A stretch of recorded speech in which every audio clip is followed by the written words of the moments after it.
Hello everyone, and welcome to the second episode of the PeaPod, brought to you by Voice of Esports. I'm your host Peanut, and the music that you just heard is Happy Theme Song, composed by Grace Kelly, an aspiring jazz musician in Boston, who also happens to be my sister. So check out our website at gracekellymusic.com if you like what you heard. I can guarantee you she's extremely talented, although I guess I may be biased. I'm your host Peanut, and stay tuned as I talk about a subject that's very near and dear to my heart, that is Korean StarCraft, how it came to be in Korea, and how this unique phenomenon developed in a way that is so different from the rest of the world. Stay tuned.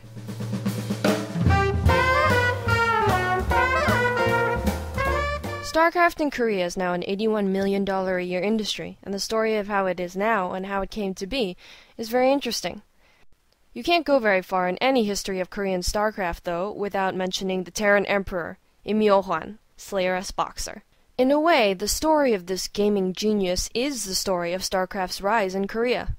BoxeR is widely recognized as being the single most influential figure in popularizing StarCraft as an esport in Korea. And since Korea is ground zero for professional StarCraft, this means that BoxeR is possibly the single greatest reason for StarCraft's popularity as an esport in the world. BoxeR, before he went into the Air Force 2 years ago, was making $500,000 USD a year in salary alone. That is not counting product endorsements, which there are many, and his fan club is now estimated to be at over 500,000 members. He is the best-known Korean StarCraft player, most famous StarCraft player worldwide, and probably one of the best-known gamers internationally as well.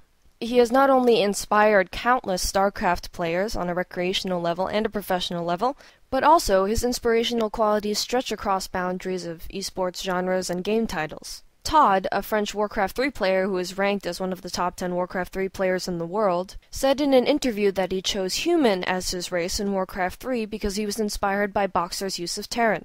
So it seems that BoxeR is a very unique figure, almost like a Bill Gates or a Steve Jobs in the American IT industry. There must be something special about him. There must be something unique about his genius and his work ethic and his talent that allowed him to rise to the top. But the explanation is actually a lot more complicated than that. The StarCraft industry might in large part be a product of BoxeR's revolutionizing the experience of playing and watching StarCraft to the point where it could become a competitive spectator sport. But the story of BoxeR is also largely a story of special opportunities, special circumstances, and things that don't have much to do with his innate qualities or his particular style of play. Let's talk about BoxeR's past for a little bit. So, according to the excellent English translation of his biography on boxerbiography.blogspot.com, which I believe is translated by Maranciello and a staff member at Team Liquid, he wanted to become a professional soccer player, and spent a lot of his time in his youth, especially before StarCraft came out, when he was about a senior in high school, playing soccer. But because of the traditional Korean emphasis on academics, his parents feared that playing soccer too much and also playing games at the local video arcade would interfere with his studies and therefore strongly discouraged him from doing it. So he never really considered a career as a professional soccer player, even though he might have had the talent to do it. Maybe BoxeR could have been the Korean David Beckham. But in the midst of concentrating on his studies and not being able to do much else with his life, as is typical for a lot of Korean youngsters, he found a friend with a 386 computer when he was in 11th or 12th grade in high school. And this friend just happened to have StarCraft on that computer. Im Yo-hwan, the Terran Emperor, did not have a computer at his house when he was growing up, and he had only really seen the capabilities of the 286, which had kind of turned him off to computer gaming, because the 286 could not do very much in terms of making computer gaming fun. But he discovered this 386 with StarCraft on it at his friend's house in 1998, when StarCraft first came out, and he was hooked. And over the entire summer, he spent hours and hours and hours going over to this friend's house when his parents thought he was studying, and just playing StarCraft and trying to understand how the game worked. Of course, then he spent many, many hours trying to beat the computer with zealot rushes and show me the money cheats and things like that. Then his friend introduced him as more of a joke, more of a mean wake-up call to PC bangs, the infamous Korean internet cafes. And he learned that there are actually other people out there who would go to these internet cafes and play with random people in the PC bangs in StarCraft. And then he discovered BattleNet, and he didn't even know that BattleNet existed. And the fact that there was an online community out there where you could just go and play StarCraft games with people as opposed to just against the computer and do it for free, or basically free because PC bongs are so cheap, absolutely amazed him and inspired him. Without this impetus, without his friend being mean, or thinking he was being mean by introducing him to PC bongs and BattleNet where he would get beaten over and over, he wouldn't have realized the scope and the capacity for human creativity and potential that was inherent in StarCraft, because eventually you get pretty tired of playing against a computer, get pretty tired of playing the stupid AI where if you rush with a zealot in the beginning and attack one of the SCVs, all the SCVs come off the mineral line, try to follow your zealot around, and there you go, you have a very effective economic harass. But BoxeR is not known for being able to beat computers. BoxeR is known for being able to outthink human beings. So the fact is that other people had discovered StarCraft before BoxeR did. He wasn't one of the first people in Korea to discover StarCraft. Other people had been playing longer than he had, and were undoubtedly better. Other people had the computer equipment. They had the 386s instead of the 286s, and maybe even had access to that technology right at home in a way that BoxeR didn't.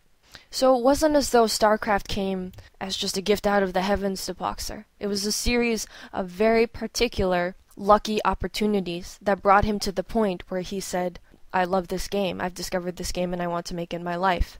If his parents hadn't been so obsessed with him getting good grades in school, he might have become a soccer player. If he hadn't made friends with this particular person and gone over to his house one day during the latter half of his high school career, he wouldn't have discovered StarCraft. He might not even have set foot in a PC bang. But of course the fact that he did means that we are forever grateful for how he has shaped Korean StarCraft and how Korean StarCraft has shaped the StarCraft community and the esports scene in the world. Now we can talk about BoxeR's particular story and the particular opportunities and circumstances that made him become who he is. But we also have to consider the particular circumstances of Korea at that time, which made it possible for esports to become the phenomenon that it is, and made it possible for someone to recognize the innovation and the genius of BoxeR and make him into a superstar and give him access to a population of people who would understand and appreciate what he did and want to pay money to see it. So going back to 1997, this was the Asian financial crisis. Korea had come off of about 20 years of extremely successful economic growth, mostly concentrating on the heavy industries, shipbuilding, car making. This is where Hyundai and Daewoo and similar companies got their start. And then in 1997, they and the rest of Asia hit a brick wall. The stock market went down, the currency went down, the IMF had to come and bail out the Korean government, which the Korean people considered a national humiliation, and the IMF forced the Korean government to restructure and to rethink its economic policies. Without being forced, essentially, to rethink the way it was approaching the Korean economic engine, the government wouldn't have had the chance to look at something like information technology, which was still in, fairly early stages, especially for Asia at that time. The Korean government, in a very far-sighted move, decided to focus its economy on information technology and on high-tech digital equipment, and especially on the internet. And this was the stage at which the Korean government planned out an entire IT infrastructure. They were planning for a national broadband internet society. This focus on the IT industry is what helped companies like Samsung and LG get their start and become big and become important factors in the Korean economy. This focus was also what led to the rise in the numbers of PC bangs across the nation, especially in Seoul. There weren't that many PC bangs in 1996 and 1997, but suddenly with the new government emphasis on information technology and also the fact that there were a lot of men out of work and unwilling to tell their families that they were unemployed, these PC bangs began springing up such that people could go there and spend an afternoon for very little money and not have to sit at home and face the disappointment of their families because they couldn't put food on the table.